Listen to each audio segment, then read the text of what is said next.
माझे नाव ज्ञानेश्वरी रश्मी तुषार कुटे. मी इयत्ता 4थी सिंहगड गटात शिकत आहे. नमस्कार मंडळी, ओळखलत का मला? मी आहे आपली मराठी शाळा. का हो, आज माझ्याकडे बघायला कुणालाच वेळ नाही.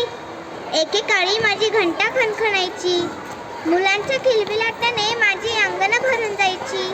पण आज मात्र माझ्या वर्गखोल्या रिकाम्या आहेत, भिंती पडायला आल्या आहेत.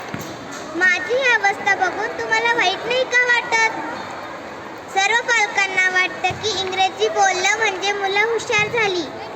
पण अहो, त्या मोठ्या इंग्रजी शाळांच्या झगमगाटासाठी आणि त्या खोट्या प्रतिष्ठेसाठी तुम्ही मला विसरलात. जगभरातले मोठे शास्त्रज्ञ आणि भाषातज्ञ सुद्धा हेच सांगतात.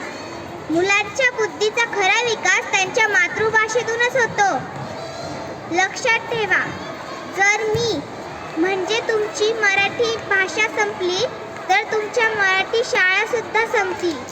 आणि एकदा का आपली गोड मराठी भाषा सुद्धा संपली तर आपली मराठी संस्कृती लयास जायला जास्त वेळ लागणार नाही.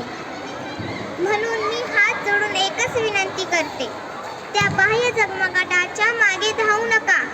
मला वाचवा, आपल्या मुलांना माझ्या कुशीत पाठवा. कारण मराठी शाळा वाचली तरच मराठी भाषा आणि महाराष्ट्र वाचेल. धन्यवाद. जय हिंद, जय महाराष्ट्र.